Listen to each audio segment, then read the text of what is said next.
I used to cry every day, every night. As others go to bed to rest, mine is to cry. Because I have traveled overnight, I was so tired. I needed something to eat. I needed somewhere to sleep, to rest. So I never struggled. Nitakula nini? I never struggled. Nitakunywa nini for the first semester. It was that. It was that. One day I'm a house help. The other day I'm a student. Na bado story continues.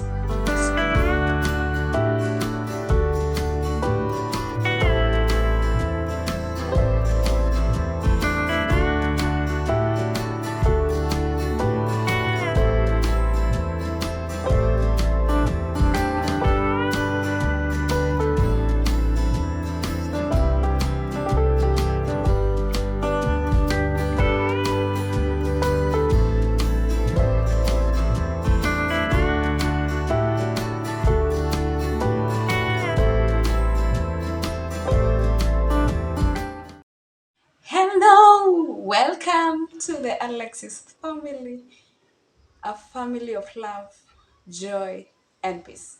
So we are glad that you have joined us today.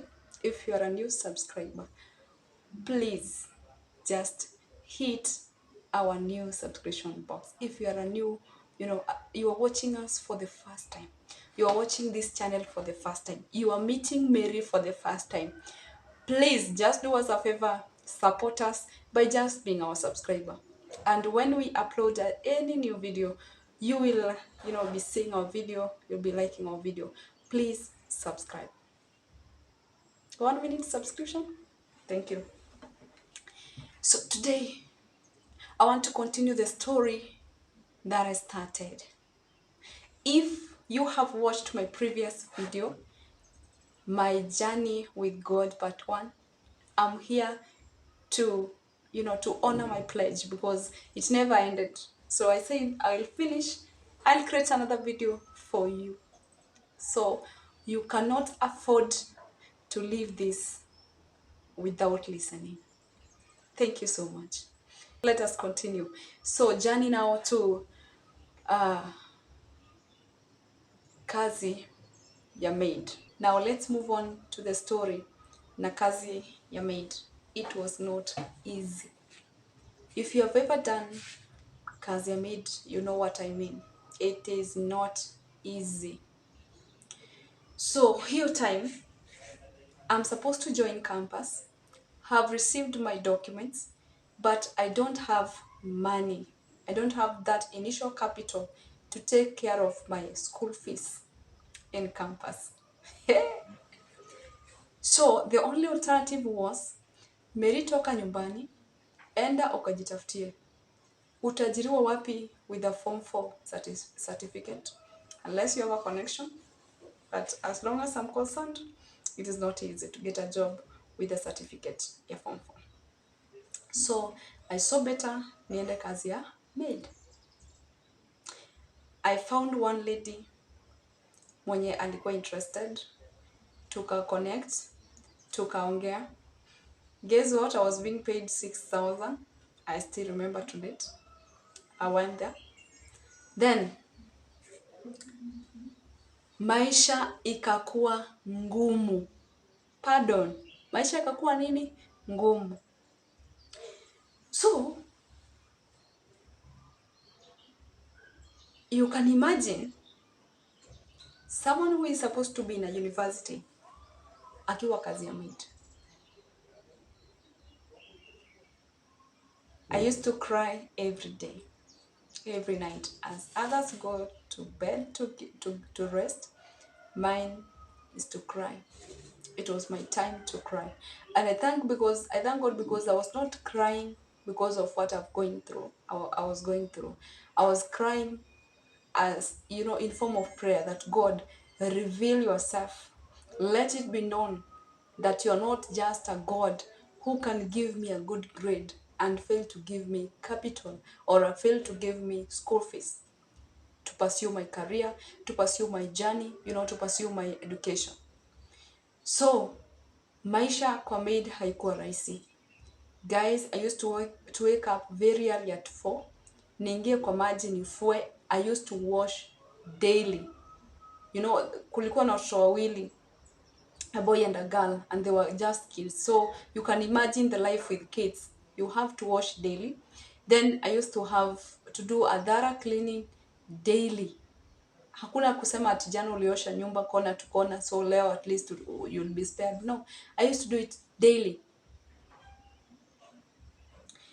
Now, it reached a point, I told the woman, now, because when I was approaching the time now to go to college, ikafika mahali I told my boss that, you know what, I'm supposed to go to campus, but I'm not seeing if I will make before that time. I will not make this year.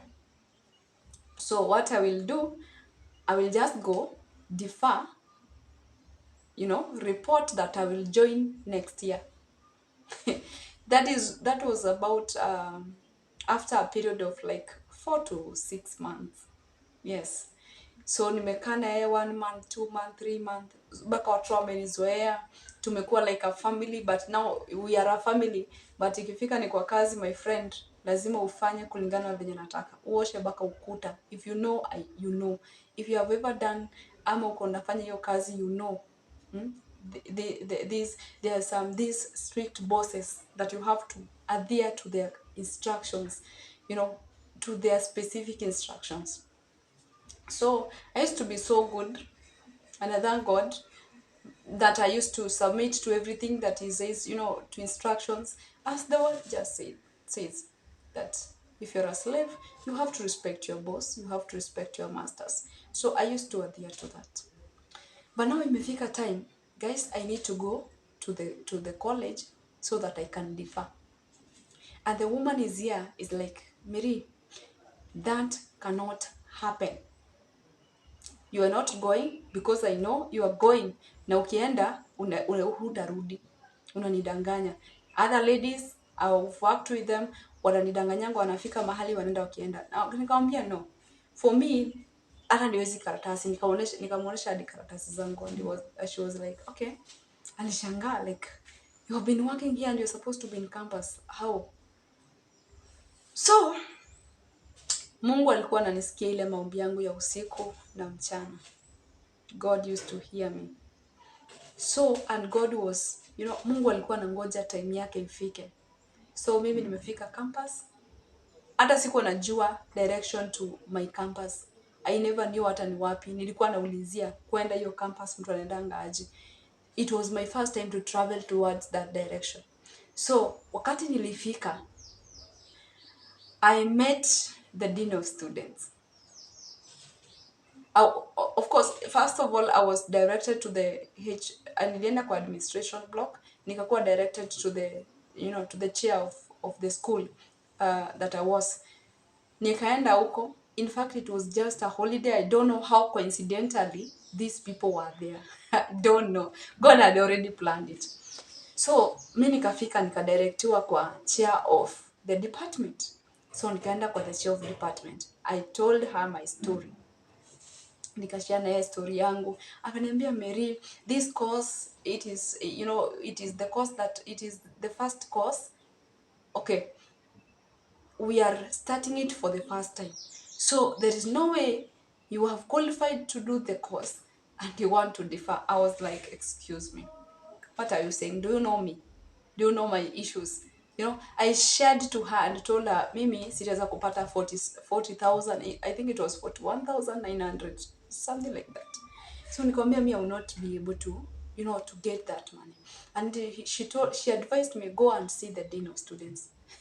She called the dean of students. You can imagine a campus dean of students. So I went there and I met this man. I thank God for him. Watu Mungu anawekanga strategically for you. Strategically for you. So I met this young man and I shared my story with him. I had traveled overnight. Instead of him listening to my story, he called a lady who happened to be a student there, a continuing student. I think she was in her third year. She called the lady. She told the lady, take this young girl, muende naye nyumbani, make sure ameoga, amekunywa chai, na umpatie nguo atavaa. This is a stranger calling another person who is a stranger, meeting with the stranger, then the stranger asking another stranger to offer help to me because I have traveled overnight. I was so tired. I needed something to eat. I needed somewhere to sleep, to rest. I needed something, another clothes, because my strategy was Merina travel overnight, nifike nifanye shughuli za kunifaa, nimalize nirudi usiku. The boss is waiting for me on the other side. Nine travel back mchana nifike usiku. And now here, I have brought my story to a stranger who have called another stranger. Hey, are you seeing how God works? Maybe I was like, excuse me, what is really happening? Unajua nilikuwa najiita kama mtoto anajiza, hey Mary, what is really happening? Kwani huyu chair of, the COD, ulimmeet, haumjui? Amekuguide kwa dean of student, haujui dean of student. Dean of student never even listened to my case. Nilimwambia tu I've traveled overnight, I've been working as a maid, blah blah blah, and he was like, ngoja kwanza. Akapigia mtu, huyo mdemo amenikujia, nimeenda nikaoga, nikakunywa chai, nikapumzika, akanirudisha kwa ofisi. Kunirudisha kwa ofisi, the man asked me, Mary, have you applied help? I was like, hata hiyo help ni nini? Never had such a thing. Akanielezea venye help works. Nikamwambia now, even if I apply the help, I'm not ready right now because I'm still working.